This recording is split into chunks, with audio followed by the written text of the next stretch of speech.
الشيطان الرجيم بسم الله الرحمن الرحيم وصلى الله على محمد وعلى آله الطيبين الطاهرين الذين أذهب الله عنهم الرجس وطهرهم تطهيرا اللهم صل على محمد وآل محمد ولعنة الدائمة الباقية على أعدائهم ومنكر فضائلهم وغاصب حقوقهم أجمعين من يوم عداوتهم إلى قيام يوم الدين أما بعد يا عباد الله أوصيكم ونفسي بتقوى الله فإن التقوى خير الزاد وبح المعاد وتنفع يوم لا ينفع فيه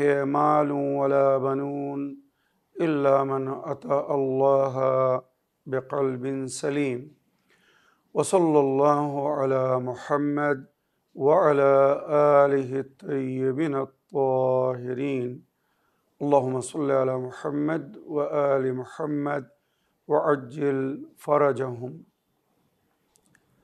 আমার প্রিয় দর্শক ও শ্রোতাবৃন্দ আসসালামু আলাইকুম ওয়া রাহমাতুল্লাহি ওয়া বারাকাতুহু। আপনাদের সকলকে আন্তরিক সালাম ও শুভেচ্ছা জানিয়ে আজকের অনুষ্ঠান ইসলাম ইন বাংলায় আপনাদেরকে স্বাগতম জানাই। আশা করি আপনারা যে যেখানে আছেন ভালো আছেন, কুশল ও মঙ্গলে আছেন, সুখে থাকুন, শান্তিতে থাকুন, সমস্ত প্রকারের দুঃখ কষ্ট থেকে মুক্তিতে থাকুন। আল্লাহ রব্বুল আলামিনের কাছে এই কামনা করি। যারা অসুস্থ আল্লাহ তাদেরকে সুস্থতা দান করুন, যারা ঋণে ভুগছে আল্লাহ তাদেরকে ঋণ মুক্তি করুন। ওইরূপ যাদের জীবনে কোনো প্রকারের অভাব বা অশান্তি আছে আল্লাহ রব্বুল আলামিন তাদের সকলের জীবনে সুখ শান্তি দান করুন ও সকলের মনোকামনা ও আশাকে পূরণ করুন। আমাদের সকলকে সৎ পথে চলার, অসৎ পথ থেকে দূরে থাকার এবং এক অপরকে সৎ উপদেশ দেওয়ার তৌফিক দান করুন। আমরা যেন সত্য বা হক জিনিসকে জেনে শুনে মেনে তার উপরে আমল করে সেটা অন্যদের সামনে তুলে ধরতে পারি বা সকলের কাছে পৌঁছে দিতে পারি। আল্লাহ রব্বুল আলামিন আমাদেরকে সেই মনোবল ও নেক তৌফিক দান করুন। আমিন ইয়া রাব্বাল আলামিন। এই দোয়ার সঙ্গে আজকের পর্ব শুরু করতে চলেছি। বিনা কোনো ভূমিকায় সরাসরি আপনাদের পাঠানো প্রশ্নের উত্তর দিতে চাই। তাই আসুন দেখি কোথা থেকে কে কি প্রশ্ন করছেন বা কে কি জানতে চাচ্ছেন। আগে আমি কিছু লিখিত চিঠি পড়ব, তারপরে ইনশাআল্লাহ আপনাদের পাঠানো অডিও রেকর্ডিং বা ভয়েসমেল প্লে করব। আসসালামু আলাইকুম, জনাব মৌলানা সাবির রেজা সাহেব। আমি নদিয়া জেলা থেকে সুরাজ শেখ বলছি। মৌলানা সাহেব, আমার প্রশ্ন হলো জুম্মার দিনের ফজিলত সম্পর্কে বলবেন এবং জুম্মার দিন কি কি আমল করতে বলা হয়েছে আপনি একটু বিস্তারিতভাবে বলবেন।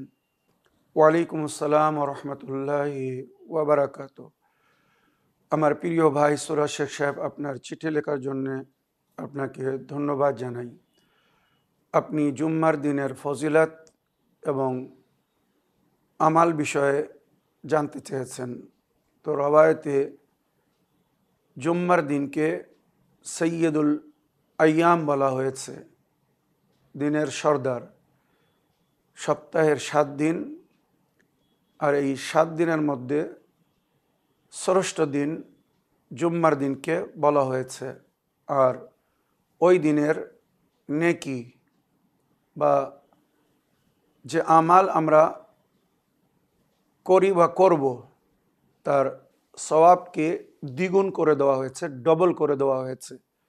অন্য দিনে যদি আমরা নেকি করি তো সেই নেকির যা সওয়াব পাবো, জুম্মার দিনে যদি সেই নেকি করি তো আল্লাহ রাব্বুল আলামিন তার সওয়াবকে দ্বিগুণ করে দেন, ডবল করে দেন।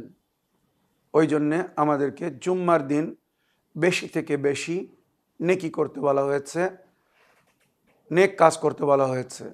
সুতরাং জুম্মার দিনের যে আমাল তার মধ্যে সর্বপ্রথম গোসল।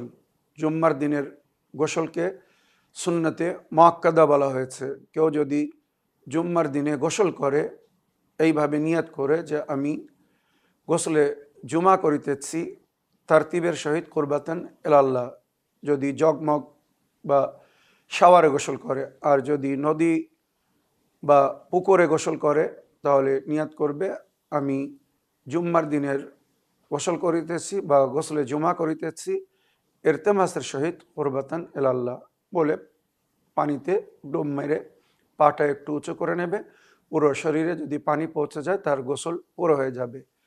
এই গোসলের এত ফজিলত বা গুরুত্ব জিকির হয়েছে যে এরপরে অজুর প্রয়োজন নেই, বিনা অজুতে সরাসরি নামাজ পড়তে পারবেন বা আল্লাহর সমস্ত উপাসনা বা ইবাদত করতে পারবেন।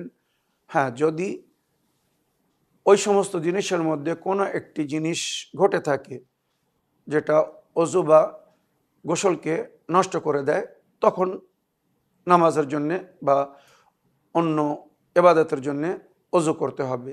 যেমন গোসলের পরে যদি বায়ু সরে যায়, পেশাব করে কেউ বা পায়খানা করে, তখন তাকে পুনরায় অজু করে তারপরে নামাজ পড়তে হবে। তবে যদি গোসলে জুমার পরে অজু নষ্টকারী কোনো এমন জিনিস না হয়ে থাকে বা গোসলকে বাতিল করে এমন কোনো জিনিস না হয়ে থাকে, তো ওই গোসলে সে নামাজ পড়তে পারবে।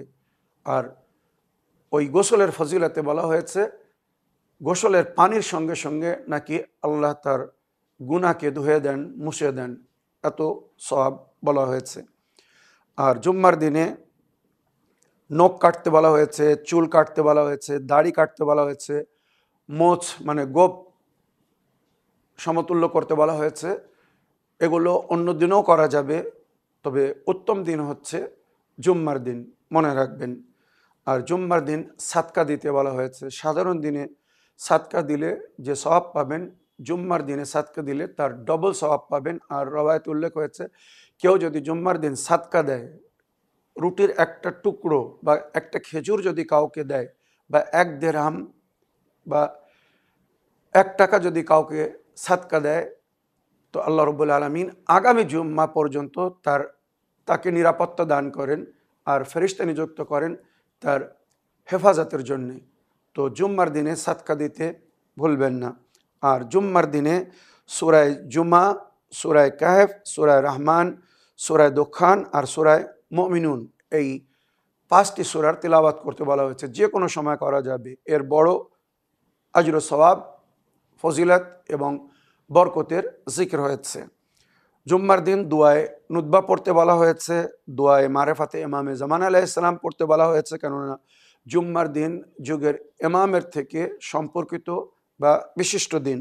তাই ওই দিনে জিয়ারতে ইমামে জামান আলাইহিস সালাম পড়তে বলা হয়েছে। জুম্মার দিনের আমালের মধ্যে যেটা দোয়া আছে, মনে রাখবেন। দুয়ায়ে মারেফাতে ইমামে জামান, আল্লাহুম্মা আররিফনি নাফসাক فإنك إن لم تعرفني نفسك لم أعرف رسولك اللهم عرفني رسولك فإنك إن لم تعرفني رسولك لم أعرف حجتك اللهم عرفني حجتك فإنك إن لم تعرفني حجتك ضللت عن ديني। এইভাবে দুয়ায়ে মারেফাতে ইমামে জামান আলাইহিস সালাম পড়তে বলা হয়েছে। আর অধিক থেকে অধিক সলাওয়াত পড়তে বলা হয়েছে। জুম্মার দিন যত সলাওয়াত পড়বেন আপনার জীবনে তত সুখ শান্তি ফিরে আসবে। আল্লাহ রাব্বুল আলামিন আপনার সংসারে বরকত দান করবেন। জুম্মার দিনের বিশেষ আমালের মধ্যে সালাতুত তাসবিহ বা যে নামাজে জনাবে জাফরে তৈয়ার বলা হয়। নবী সর্বপ্রথম এই নামাজের তালিম জনাবে জাফরে তৈয়ারকে দিয়েছিলেন, তাই একে সালাতু জাফর তৈয়ার বা নামাজে জানাবে জাফরে তৈয়ার বলা হয়। জুম্মার দিন জওয়ালের আগে, মানে জুম্মার আজানের 1 ঘন্টা আগে এই নামাজটি পড়তে বলা হয়েছে। এর অনেক ফজিলত বা বরকতের জিকির হয়েছে। আল্লাহ পূর্বের গুনাহকে ক্ষমা করেন আর তার জীবনে সুখ শান্তি দান করেন, জীবন বৃদ্ধি করে দেন, বালা মুসিবত থেকে রক্ষা করেন। আরও অনেক ফজিলত বলা হয়েছে। সাধারণ মুসলমানদের নিকটে এই নামাজকে সালাতুত তাসবিহ বলা হয়েছে, মনে রাখবেন। আর জুম্মার দিনে আসরের সময় জিয়ারতে আশুরা পড়তে বলা হয়েছে, যে সময় ইমামে হোসেন আলাইহিস সালামকে সন 61 হিজরি আশুরার দিন, জুম্মার দিন ছিল, আসরের সময় ইমামে হোসেন আলাইহিস সালামকে এজিদি মুসলমানেরা নবীর সন্তানকে, নবীর নাতিকে জবাই করেছিল। তাই জুম্মার দিন আসরের সময় কেউ যদি জিয়ারতে আশুরা পড়ে আর তারপরে আল্লাহর কাছে দোয়া করে, তো আল্লাহ তার দোয়াকে রদ করেন না, অবশ্যই কবুল করে নেন। আর আসরের পরে সূর্য অস্তে যাওয়ার আগে সালাওয়াতে আবুল হাসানে আসফাহানি পড়তে বলা হয়েছে। জুম্মার দিনের আমালে মফাতুল জানান, ডিভাইন পালস, শিয়াটুল কিট বা বাংলা দোয়া অ্যাপ, নেজাত অ্যাপ বা জান্নাতের চাবি বই যেটি আপনাদের জন্য প্রিন্ট করা হয়েছে, সমস্ত বইয়ের মধ্যে জুম্মার দিনের আমালের মধ্যে জুম্মার দিনের বিশেষ নামাজ, দোয়া এবং এই সলাওয়াত দোয়া হয়েছে। আশা করি এই সলাওয়াত পড়ে এর বরকতকে বা এর ফজিলতকে উপলব্ধি করার চেষ্টা করবেন। যুগের ইমাম এই সলাওয়াতের তালিম দিয়েছিলেন। কেউ যদি এই যুগে নিজের সমস্যার সমাধান চায় এবং আল্লাহর কৃপার নজর বা আল্লাহর রহমত করম পেতে চায়, তো জুম্মার দিন আসরের পরে সন্ধ্যার আগে, সূর্য অস্ত যাওয়ার আগে এই সলাওয়াত পড়তে বলা হয়েছে তাকে। আর এছাড়া জুম্মার দিনের বিশেষ আমাল আপনারা জানেন, জুম্মার নামাজ যেটা খুতবা সহ আদায় করতে হবে, খুতবা শুনতে হবে, শুধু নামাজ পড়লে হবে না। জুম্মার দিনে জোহরের জায়গায় জুম্মার নামাজ রাখা হয়েছে। জোহরের নামাজ 4 রেখাত আর জুম্মার নামাজ 2 রেখাত। তাহলে 4 রেখাত নামাজের জায়গা 2 রেখাত নামাজ কি করে পরিপূর্ণ করতে পারে বা জায়গা নিতে পারে? তাই দুটি খুতবাকে 2 রেখাত নামাজের জায়গায় রাখা হয়েছে। তাই ওই জন্যে জুম্মার দিনের যে দুটি খুতবা হয় জুম্মার নামাজের আগে, উভয় খুতবাকে শুনতে হবে, যাতে কমপ্লিট নামাজ হয় বা ওই দিনের ফরিজা সে আদায় করতে পারে। তো জুম্মার নামাজ এবং ওই দিনের নফল ইবাদত অনেক জিকির হয়েছে সেগুলো, এবং দোয়ায়ে মাসুরা অনেক গুরুত্বপূর্ণ এবং সুন্দর দোয়া নবী ও নবীর আহলে বায়ত তালিম দিয়েছেন জুম্মার দিনের জন্যে, সেগুলো পড়ার চেষ্টা করবেন। আর বিশেষ করে জুম্মার দিনের দোয়া, যেদিন জুম্মার দিন সেই দিন বিশেষ একটি দোয়া, প্রতিদিনের যে দোয়া আছে ওইরূপ জুম্মার দিনের একটি বিশেষ দোয়া আছে। ওই দোয়া এবং জুম্মার দিনের জিয়ারত, যুগের ইমামের যে জিয়ারত, ওই জিয়ারত পড়তে বলবেন না। এছাড়া আরও অনেক আমাল আছে যেগুলো দোয়ার বই, আমালের বই, বিশেষ করে জান্নাতের চাবি যে বইটি আপনাদের উদ্দেশ্যে প্রিন্ট করা হয়েছে, আশা করি ওই বইটি যদি সংগ্রহ করে নিতে পারেন তো ওর মধ্যে এই সমস্ত আমাল পেয়ে যাবেন। জুম্মার দিনের আমাল বা ওই দিনের দোয়া, নামাজ যা যা করতে বলা হয়েছে সব এক জায়গায় পেয়ে যাবেন। আশা করি আমার প্রিয় ভাই সুরাজ সাহেব আপনার প্রশ্নের আপনি উত্তর পেয়েছেন। দ্বিতীয় চিঠি পড়ি। আসসালামু আলাইকুম হুজুর, আমি মুর্শিদাবাদের বহরমপুর থেকে মনোয়ারা বিবি বলছি। আমার প্রশ্ন, নেফাসের গোসল করার জন্যে কি মহিলাদের 40 দিন পর্যন্ত অপেক্ষা করতে হয়, নাকি এর জন্যে কোনো নির্দিষ্ট সময়সীমা রয়েছে? অনেকে আছে যারা সঠিকটা জানে না। হুজুর আপনি শরিয়ত অনুযায়ী জানাবেন। ওয়ালাইকুম আসসালাম রহমতুল্লাহি ওয়াবারাকাতু। আমার প্রিয় বোন বা আপা মনোয়ারা বিবি, আপনার চিঠি লেখার জন্যে এবং নারীদের বিষয়ে সুন্দর একটি প্রশ্ন রাখার জন্যে অসংখ্য ধন্যবাদ জানাই। আপনি নেফাসের গোসল নারীদেরকে কখন করতে হবে বা কতদিন পরে করতে হবে এ বিষয়ে জানতে চেয়েছেন। তো শরিয়াতে যেটা বলা হয়েছে, নেফাস মানে বাচ্চা প্রসবের পরে, বাচ্চা জন্ম দেওয়ার পরে একটি লিমিটেড পিরিয়ডের জন্যে ঋতুপাত দেখা যায়। তো ওই যে ঋতুপাতটা সামান্য সময়ও হতে পারে, আবার একদিন, 2 দিন, 3 দিন, 5 দিন, 7 দিন, 10 দিনও হতে পারে। ম্যাক্সিমাম 10 দিন বলা হয়েছে। সামান্যর কোনো সময় নির্ধারিত করা হয়নি। অল্প সামান্য ঋতুপাত দেখা দিতে পারে, তারপরে হয়তো আর ঋতুপাত নাও দেখা দিতে পারে। তাই বিবি জাহরা সালামুল্লাহ আলাইহার সম্পর্কে যেটা ইসলামিক ইতিহাসের বা রওয়ায়াতের মধ্যে উল্লেখ হয়েছে, জানাবে জাহরা নিজের জীবনে কোনো একদিন এক রেখাত নামাজও মিস করেননি, কাজা করেননি। আর রওয়ায়াতে যেটা উল্লেখ হয়েছে, দুপুরের সময় জওয়ালের কিছুক্ষণ আগে ইমামে হাসান বা ইমাম হোসেন আলাইহিস সালামকে উনি জন্ম দিয়েছিলেন।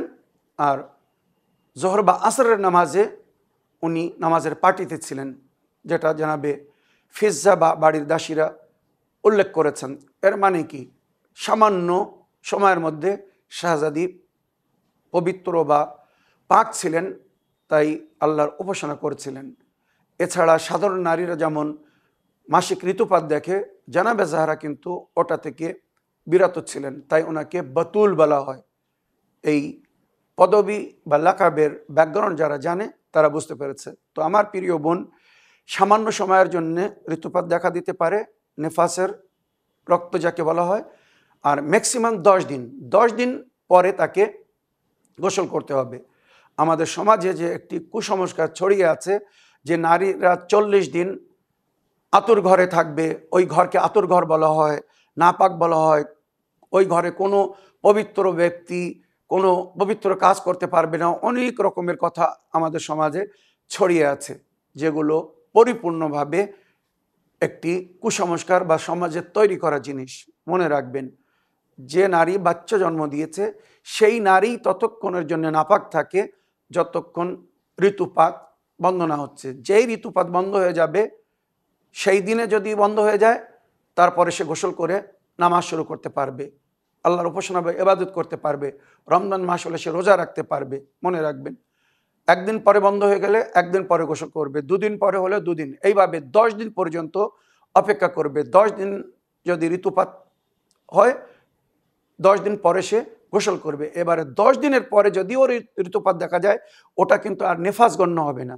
10 দিন পরে যে ঋতুপাত দেখা যাবে, ওটাকে হয় হায়েজ নইলে ইস্তেহাজায় গণ্য হবে। যদি হায়েজের পিরিয়ডের সময় হয়ে যায় তো ওটা হায়েজ গণ্য হবে, আর যদি হায়েজের পিরিয়ড না হয়ে থাকে তাহলে ওটা ইস্তেহাজা গণ্য হবে। আর ইস্তেহাজার হুকুম ভিন্ন, ইস্তেহাজা কলিলা, ইস্তেহাজা মুতাওয়াসসিতা, ইস্তেহাজা কাসিরা। কলিলা শুধু অজু করলে যথেষ্ট, নামাজ পড়তে পারবে। মুতাওয়াসসিতা মিডিয়াম যাকে বলা হয়, এখানে সারা দিনের জন্য একটা গোসল করলে বাকি নামাজ শুধু অজু করে পড়তে পারবে। আর কাসিরার জন্য বলা হয়েছে প্রতি নামাজের আগে, 3 ওয়াক্তের নামাজের আগে। মনে রাখবেন, আমরা সকালের নামাজ ভোরের আজানের পরে আদায় করি, জোহর আসরের নামাজ জওয়ালের পরে, আজান হওয়ার পরে আমরা আগে জোহর পড়ি, তারপরে আসর পড়ি। ওইরূপ মাগরিব এশার নামাজ সূর্য অস্ত যাওয়ার পরে, যখন রাত হয়ে যায়, সন্ধ্যার পরে যখন রাত হতে শুরু হয়, সেই সময় আমাদেরকে এলাগাসা কিল্লাইল, কোরআনে যেটা বলা হয়েছে, মাগরিব তারপরে এশা নামাজ পড়তে বলা হয়েছে। তো এই 3 ওয়াক্তের আগে যা জিকির কোরআনে সূরা বনী ইসরাঈলের আয়াত নম্বর 77 হয়েছে বা 78 হয়েছে, মনে রাখবেন, আমাদেরকে বলা হয়েছে তোমরা 5টি নামাজ 3টি সময় আদা করো। তো ওই 3টি সময়ের আগে একটি একটি গোসল করতে হবে যদি ইস্তেহাজায়ে কাসিরা হয়ে থাকে। আর যদি কেউ জোহর এবং আসরের মাঝখানে গ্যাপ দেয়, লং টাইম, যেমন আমার আহলে সুন্নাত ভাইরা দেন, সেক্ষেত্রে জোহরের নামাজের জন্য গোসল করতে হবে, আসরের জন্য গোসল করতে হবে, ইস্তেহাজায়ে কাসিরা। মনে রাখবেন, এটা হচ্ছে শরীয়তের হুকুম। তবে নেফাস যেটা বললাম, যেই ঋতুপাত বন্ধ হয়ে যাবে, বাচ্চা প্রসবের পরে যেই ঋতুপাত বন্ধ হয়ে যাবে, সেই দিন নইলে তার পরের দিন গোসল করে আল্লাহর উপাসনা বা ইবাদত করা শুরু করে দিতে হবে। কেউ যদি জেনে শুনে গোসল না করে নামাজ কাজা করে, তো এর জন্য সে দায়ী হবে এবং গুনাহে কাবিরা করবে। এই যে সমাজে কুসংস্কার ছড়িয়ে আছে যে 40 দিন পর্যন্ত নারীরা নাপাক থাকে, কোনো উপাসনা বা ইবাদত করতে পারবে না, এগুলো পরিপূর্ণ জালি এবং মিথ্যা তৈরি করা রওয়ায়েত বা কথা, যার শরীয়তে কোথাও উল্লেখ নেই। আমার প্রিয় বোন, আশা করি আপনার প্রশ্নের আপনি উত্তর পেয়েছেন। এবারে একটি শেষ চিঠি পড়ি, তারপর ইনশাল্লাহ আপনাদের ভয়েস মেল বা অডিও রেকর্ডিং প্লে করব। আসসালামু আলাইকুম, জনাব মাওলানা সাবির রাজা সাহেব, আমি নদিয়া জেলা থেকে সুরাজ শেখ বলছি। মাওলানা সাহেব, আমার প্রশ্ন হলো, হজরত মোহাম্মদ মুস্তফা সাল্লাল্লাহু আলাইহি ওয়াসাল্লাম নিজের সাহাবীদের মধ্যে থেকে কোনো সাহাবীকে কি জান্নাতবাসী হওয়ার ঘোষণা করে গিয়েছেন? যদি গিয়ে থাকেন তাহলে তারা কারা ছিল? আপনি একটু তাদের নামগুলো বলবেন। ওয়ালাইকুম আসসালাম রহমতুল্লাহ ওয়াবারাকাত। আমার প্রিয় ভাই সুরাজ শেখ সাহেব, আপনাকে অসংখ্য ধন্যবাদ জানাই সুন্দর প্রশ্ন রাখার জন্য। যদিও আমি এর আগেও এ বিষয়ে বিস্তারিত আলোচনা করেছি। 10 জন ব্যক্তি যাদের নাম নিয়ে নাকি নবী বলেছিলেন যে এরা জান্নাতবাসী হবে, আমি এদের জন্যে জান্নাতের শুভ সংবাদ জানাচ্ছি বা বাশারাত দিচ্ছি। আমি পরিষ্কার বলছি, আহলে বায়তের নিকটে এমন কোনো রওয়ায়েতের উল্লেখ হয়নি। নবীর আহলে বায়ত এমন কোনো রওয়ায়েতকে অথেন্টিক বলেননি যেখানে 10 জনার যাদের নাম আশারায়ে মুবাশশারা রূপে উল্লেখ করেন নবী তাদের জান্নাতে যাওয়ার বাশারাত দিয়েছিলেন বা শুভ সংবাদ জানিয়েছিলেন। আমাদের রওয়ায়েতের মধ্যে ভিন্নভাবে যেভাবে আশারায়ে মুবাশশারার জিকির হয়েছে বা যাদের সম্পর্কে 100% শিওরিটি যে এনারা জান্নাতবাসী হবেন আর নবী বা আহলে বায়ত এনাদের জান্নাতি হওয়ার জন্যে ভবিষ্যবাণী করে গেছেন বা অথেন্টিক রওয়ায়েতের মধ্যে যার উল্লেখ হয়েছে, 1 নম্বর মাওলা আলী আলাইহিস সালাম। মাওলা আলী আলাইহিস সালাম জান্নাতবাসী হবেন মানে এটা শুধু বোঝানোর জন্য হয়তো বলা হয়েছে, নইলে মাওলা আলী আলাইহিস সালাম সম্পর্কে নবীর হাদিস, ইয়া আলী আনতা কাসিমুন নার ওয়াল জান্নাহ, আয় আলী জান্নাত এবং জাহান্নামের বন্টনকারী হবেন আপনি। তো যে জান্নাত এবং জাহান্নামকে বন্টন করবেন, কে জান্নাতে যাবে আর কে জাহান্নামে যাবে, যে ব্যক্তিকে আল্লাহ দায়িত্ব দিয়েছে, আলী আলাইহিস সালাম যাকে পরওয়ানা দিবেন, জান্নাতের ভিসা দিবেন, সেই জান্নাতে যাবে। আর যাকে নরকে ফেলার জন্য ফেরেশতাদেরকে বলবেন, ফেরেশতারা তাকে তুলে নরকে ফেলে দেবে। সেই ব্যক্তির জান্নাতি হওয়ার জন্য আমরা কি কোনো সন্দেহ করতে পারি? তো রওয়ায়াত হিসেবে যে আশারায়ে মুবাশশারার নাম আমাদের এখানে আছে, আমি একবার সারাংশ বলে দেই।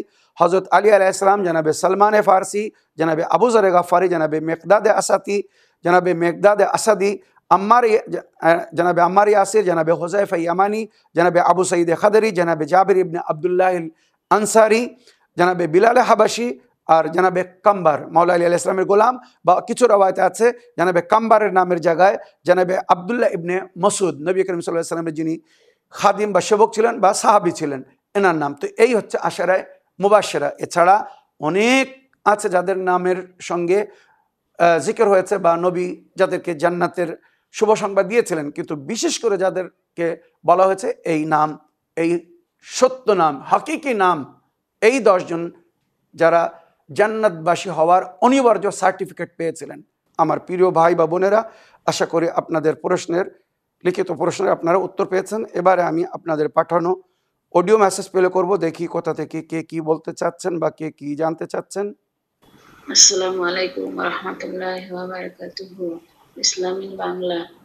হুজুর, আমি মুর্শিদাবাদ থেকে রহিমা বিবি বলছি। বলছিলাম হুজুর, আমি একজনের মুখে শুনলাম যে মানে যারা আহলে বায়ত আলাইহিস সালামদের পথে আছেন বা যাদেরকে শিয়া ইসনা আশারি বলা হয়, তাদের নাকি একটা সরকারি রেজিস্ট্রেশন করে রাখতে হয়। তাহলে নাকি কোনো তাদের উপরে যদি বালা মুসিবত নেমে আসে, পাড়াপড়শি বা অন্য লোকের কারণে তাদের যদি কোনো ক্ষতিগ্রস্ত তারা হতে থাকে, তাহলে সেই রেজিস্ট্রেশনটা থাকলে সরকারের কাছে গিয়ে ওইটা দেখিয়ে মানে যদি তাদের উপরে কোনো আইনি ব্যবস্থা নেওয়া হয়, তারা নাকি কোনো ভালো হয়। তাহলে এটা তো আমার জানা নেই।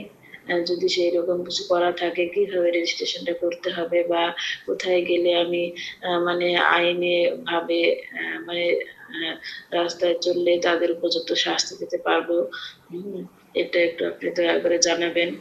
কারণ আমার উপরে মানে কি বলবো, আমার উপরে ভীষণই অত্যাচার করছে আমার পাড়া গ্রামের মানুষেরা। আমাকে তো সমাজ থেকে বয়কট করেছে, তার পাশাপাশি আমার স্বামীর মাঠে ঘাটে যাচ্ছে, আমাদের যে জমি জায়গা আছে সেই জমি জায়গাতে আমাদের যে আবাদ আছে, আমরা যে চাষাবাদ করি সেই ফসল সে ফসলও মানে ফসলও তুলে ফেলা হচ্ছে, মানে রাতারাতি কখন তুলে ফেলছে, এরকম হিংসেতে সব এরকম হচ্ছে। মানে শেয়ারের একটা বিকল্প রাস্তা তো অবশ্যই নিতে হবে। আমি চাই আপনারা আমাকে, যারা ওই চ্যানেলের দর্শক আছেন, তারা আপনাদের সহযোগিতা করুন, আমার পাশে এসে দাঁড়ান। আর আমি কি করলে এই জালিমদের হাত থেকে মুক্তি পাবো, তার জন্য একটু আপনারা আমাকে সহযোগিতা করুন। আর হুজুর, আমি কিভাবে রেজিস্ট্রেশনটা করে রাখবো, আপনি দয়া করে একটু আমাকে বলবেন। খুদা হাফিজ, ফি আমানিল্লাহ। ওয়ালাইকুম আসসালাম রহমতুল্লাহি ওবরাকাতুহ। আমার প্রিয় বোন, যার কেউ নেই তার আল্লাহ আছে। রওয়ায়াতের মধ্যে উল্লেখ হয়েছে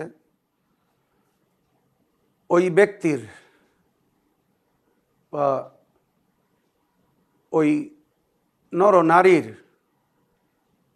আহ থেকে, তার ফরিয়াদ থেকে বাঁচো যার আল্লাহ ছাড়া কোনো মদতগার নেই। আমার প্রিয় বোন, ইন তানসুরুল্লাহ ইয়ানসুরকুম ওয়াইসাব্বিত আকদামকুম। আল্লাহর দ্বীনকে পালন করার পথে, আল্লাহর হুকুমকে মেনে চলার পথে যদি আপনি আল্লাহর মদত করেন, মানে সঠিক দ্বীনকে সঠিকভাবে মেনে চলেন, তো আল্লাহর ওয়াদা সে আপনার মদত করবে। ইন তানসুরুল্লাহ ইয়ানসুরকুম ওয়াইসাব্বিত আকদামকুম, আপনার পাকে মজবুত করে দেবে। কোরআন আমাদেরকে বলছে, তাআউনু আলাল বিররি ওয়াত তাকওয়া ওয়ালা তাআউনু আলাল ইসমি ওয়াল উদওয়ান। নেকিতে এক অপরের সহযোগিতা করো, আল্লাহর ভয় করে চলার পথে এক অপরের মদত করো, অন্যায় পাপে জুলুম ও অত্যাচারে কেউ কারোর সাথ দিও না। কিন্তু দুঃখের বিষয়, হায় আফসোস, আমি আপনার এলাকার মুসলমান বলবো না, মানুষদের বিষয়ে অবাক বা খুব আশ্চর্য যে ওই এলাকায় কি কোনো ভালো মানুষ নেই, কোনো শিক্ষিত ব্যক্তি নেই, কোনো একজন সত্য মুসলমান নেই, নবীর দিন বা নবীর সুন্নাত বা নবীর আহলে বায়তের মান্যওয়ালা নেই যে আপনার সহযোগিতা করবে, আপনাদের মদত করবে। আপনি তাদের উপরে কি জুলুম করেছেন, কি অন্যায় করেছেন, তারা আপনার সঙ্গে যে এই অন্যায় বা অবিচার করছে, আপনাকে বা আপনার পরিবারকে যে তারা বাইকট করেছে। আমার প্রিয় বোন, একটু ধৈর্য ধরুন। জালিমদের পতন অবশ্যই। আমি তো আল্লাহর কাছে দোয়া করি, বদদোয়া না, দোয়া করি যে আল্লাহ পরকালে আমাদেরকে যেন ইমাম হোসেন, হাসান হোসেন এবং আহলে বায়তের সঙ্গে রাখেন, যেখানে ওনারা স্থান পাবেন আমরা যেন সেখানে স্থান পাই। আহলে বায়তকে স্মরণ করছি, কারবালার শহীদদেরকে স্মরণ করছি, তো যেখানে কারবালার শহীদরা থাকবে আমরা যেন সেখানে স্থান পাই। আর যেখানে কারবালার শহীদদেরকে যারা হত্যা করেছিল, এজিদ বা এজিদি মুসলমানদের যে ঠিকানা হবে, আজ যারা সেই পথের পথিক, আল্লাহ এদের ঠিকানাও যেন সেখানে হয়। আশা করি আমার দোয়া থেকে তারা রাগ করবে না। আমি তাদের জন্য অন্তর থেকে দোয়া দিচ্ছি। আমার প্রিয় বোন, দুঃখ করবেন না। ইসলামিক ইতিহাস যদি তুলে দেখেন, সবসময় আহলে বায়তের মান্যকারীরা জুলুম সহেছে, অত্যাচার সহেছে, কিন্তু আহলে বায়তের মান্যকারীদেরকে তারা শেষ করতে পারেনি। তবে উপায়স্বরূপ বলবো, আপনি মুর্শিদাবাদের নওয়াববাড়ি বা লালবাগ, ওখানে গিয়ে প্রভাবশালী ব্যক্তিরা আছেন আমাদের ধর্মের বা আমাদের মাযহাবের, ডিআইজি, ডিএম বা আইপিএস অফিসার, অনেক বড় বড় পদ অধিকারী অফিসাররা আছেন, ইনশাল্লাহ ওনারা আপনাদের সহযোগিতা করবেন। আপনারা লিগ্যাল প্রসেসের মাধ্যমে যান, কানুনকে নিজের হাতে নেবেন না। সব সময় সঠিক পথ দিয়ে কানুনের ব্যবস্থা নিন, প্রশাসনের ব্যবস্থা নিন। আলহামদুলিল্লাহ, ভারতবর্ষে যত প্রকারের মুসলমানরা বসবাস করছে, এদের মধ্যে শিয়াদের একটি সম্মানিত স্থান আছে। তো আলহামদুলিল্লাহ, আমাদের সুন্দর একটা পরিচয় আছে। আমরা কখনো অন্যায় করিনি, জুলুম করিনি, জুলুম সয়েছি, দুঃখ সহন করেছি। আর আমাদের সমস্ত প্রোগ্রাম, সমস্ত অনুষ্ঠান মানবতার দিক থেকে যদি দেখেন তো বিশ্বের সবচেয়ে উত্তম, শ্রেষ্ঠ এবং সুন্দর অনুষ্ঠান বলা হয়েছে। আজ ইমাম হোসেন আলাইহিস সালামের নামে যত দান খয়রাত করা হয়, আহলে বাইতের নামে যত দান খয়রাত বা গরিবদের মদত করা হয়, পিপাসিত ব্যক্তিদের পানি পান করানো হয়, ক্ষুধিত ব্যক্তিদের পানাহার করানো হয়, বা সমাজের প্রয়োজনকে যেভাবে পুরো করা হচ্ছে আমাদের মাধ্যমে, হোসাইনি মুসলমানদের মাধ্যমে, বিশ্বের কোনো জাতের সম্পর্কে এটা উল্লেখ হয়নি। আর নন মুসলিমরা আমাদের পাশে এসে দাঁড়াচ্ছে। আজ ইমাম হোসেন আলাইহিস সালামের নামে হিন্দু ভাইরা, শিখ ভাইরা, খ্রিস্টানেরা সাবিল লাগিয়ে পানাহার করাচ্ছে, পানি পান করাচ্ছে। এগুলো আমাদের সততার পরিচয়। আমরা সব সময় ন্যায়ের পক্ষে, আমরা অন্যায়কে কখনো আশ্রয় দিইনি, জুলুমের সামনে কখনো আমরা নতশির হয়নি, জুলুমকে সহন করেনি বা জালিমের কখনো মদত করেনি। প্রতিবাদ করার আমরা হক রাখি। তাই আমার প্রিয় বোন, আপনি কলকাতায় বিশেষ একজন ব্যক্তি আছেন, প্রফেসর হাসান কাজেমি সাহেব, বঙ্গবাসী কলেজের উনি রিটায়ার্ড প্রফেসর, বর্তমান পশ্চিমবঙ্গ রাজ্যের মানে যারা ক্ষমতায় আছে, মুখ্যমন্ত্রী বলুন বা স্টেট গভর্নমেন্টের সঙ্গে ওনার সম্পর্ক খুব ভালো। ওনাকে যে সব বলুন, ইনশাল্লাহ আশা রাখি খুব শীঘ্রই একটি সুন্দর উপায় বাহির করে দেবেন। আর হাই লেভেলে কথা বলে ইনশাল্লাহ ওদের ব্যবস্থা করবেন যারা আপনাদের সঙ্গে অন্যায় করছে, অবিচার করছে, আপনাদের উপরে জুলুম করছে। সূরা বাকারার শেষ দুটি আয়াত পড়ে বিচার আল্লাহর উপরে ছেড়ে দিন, তারপরে দেখুন আল্লাহ কিভাবে গায়েব থেকে আপনাদের মদত করবেন। আমার প্রিয় বোন, একটু ধৈর্য ধরুন। ইন্নাল্লাহ মা'আস সাবিরিন, খোদা ধৈর্যধারীদের সঙ্গে। তো অবশ্যই আল্লাহ যখন আপনাদের সঙ্গে আছে তো সে বিচার করবে আর হিসাবও করবে, আর জালিমকে তার জুলুমের উপযুক্ত সাজাও দেবে। এই বলে আমার আজকের বক্তব্য এখানে শেষ করলাম। ওয়া আখিরু দাওয়ানা আলহামদুলিল্লাহি রাব্বিল আলামিন। ওয়াসসালামু আলাইকুম ওয়া রাহমাতুল্লাহি ওয়া বারাকাতুহু।